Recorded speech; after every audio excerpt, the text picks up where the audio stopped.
Jacob, Nigel Farage said a few years ago that the RNLI were running a taxi boat service. Actually, they're saving the day for the country, aren't they?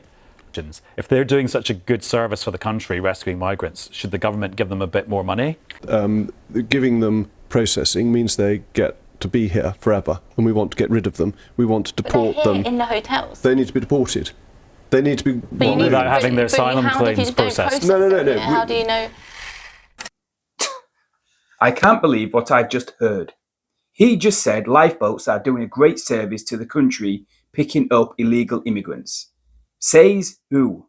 It's the most ridiculous thing I've ever heard.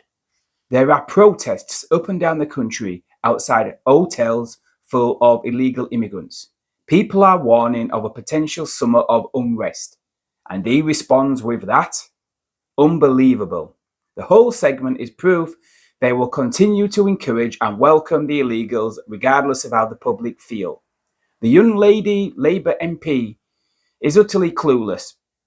She might as well say they'll continue to invite them because they all have a right to be here. As Rees-Mogg said, Labour changed illegal immigration to irregular immigration. They are not serious about stopping the boats. And all on the panel banged on about saving lives at sea. My girlfriend was grabbed by a Kurdish asylum seeker while his four mates watched on. Luckily, I was there, as were many others. What about her human rights? She gets up at the crack of dawn every morning to earn a living, only to have the government take it off her to pay for illegals who then try attacking her. Rees-Mogg says we must deport them. We all know no one is getting deported. He's right about the deterrent, but if we're going to pick them up, we need to stop bringing them to our shores in the first place. We need to tell the illegals and France will only pick them up if they can be returned to your shores. If not, not our problem. They left your beaches, they're your problem. If we can't deport them, we must stop them coming here in the first place. Obviously, that will never happen under Labour. Just listen to this. It's absolutely outrageous. So, Jacob, have you got sympathy with the government? Turns out stopping the boats is actually quite hard. Very limited sympathy, because I think they've been naive that when they got into office they thought it was easy and that the Tories hadn't done it because they were too lazy, whereas in fact at least there was a plan. And Rwanda was there. Labour immediately got rid of it without having anything else in its place. And we know that Rwanda was already acting as a deterrent. People were going into the Republic of Ireland rather than Northern Ireland because they were worried about Rwanda.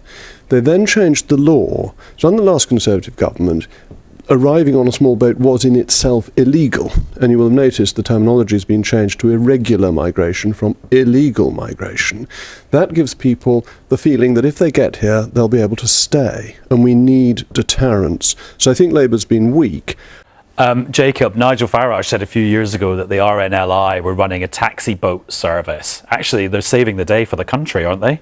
Well, you've got because the border force is overwhelmed. But you have got to rescue those in peril on the sea. You just have to, and the RNLI exists to do that. It does worry me that the French are escorting people to make it easier to get across. Why are we giving them hundreds of millions of pounds for them to help a taxi service? That seems to me to be wrong, but saving people in peril on the sea must be the right thing to do. If the RNLI have to save a migrant or, I don't know, a surfer who gets into trouble, who should they go to first? Well, this is one of the terrible dilemmas that AI is finding difficult to work out with automated cars. If you're going to run over a mother with a baby, is it better to do that or to run into the window of a barber's shop where there may be people having their hair cut? And these what should the RNLI do? It's an unanswerable question. There aren't right answers to these moral questions. All life is valuable. Every life should be protected, and you should always make the greatest effort to save life. That is always a moral imperative.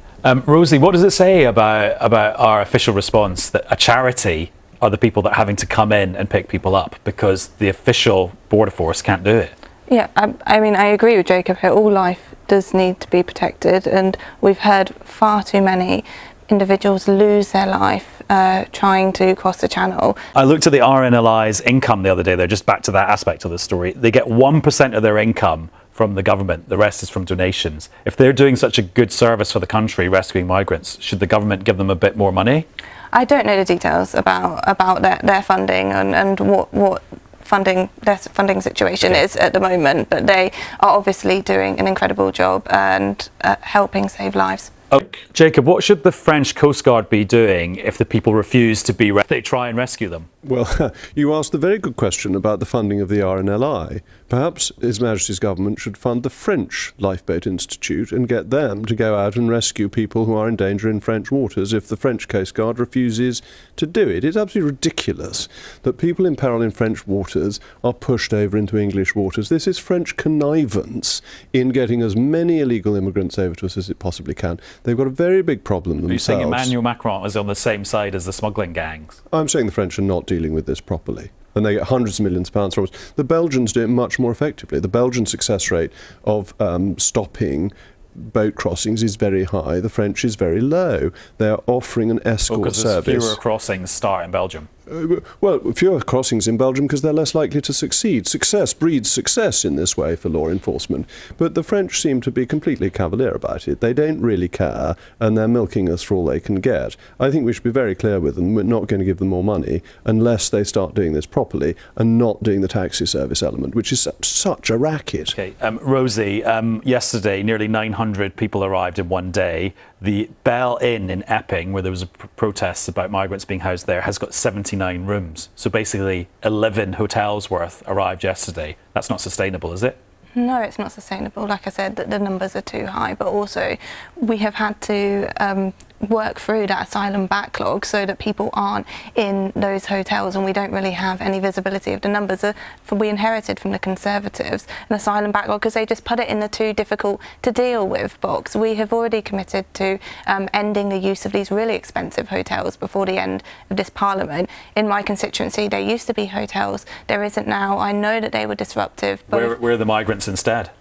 Well, in my constituency, yeah, if they're not in hotels, they haven't disappeared. Well, my local authority covers multiple constituencies, so it's hard to say the details. But we've already said that we've removed 35,000 people who don't have the right to be here, and if you don't process their claims, you don't know if they do or don't have the right to be here. And if they do have the right to be here, it is right that they're integrated into our communities so that communities don't feel the brunt of the hotels. Quickly, Jacob. Okay, there is a problem with this, that giving them processing means they get to be here forever, and we want to get rid of them. We want to deport but they're here them. in the hotels. They need to be deported. They need to be... without having their asylum claims processed. No. How do you know? You cannot be allowed to claim asylum if you have come into this country illegally. That's what the Conservative government did. They should not be processed, they should be removed, they should be deported. That's what the British people want. They want this to stop. And it won't stop if you process them and then allow their claims. 90+% of Syrian asylum seekers are getting their claims approved. Okay. They need to be removed. We can't remove them if we don't process. Send them to Rwanda.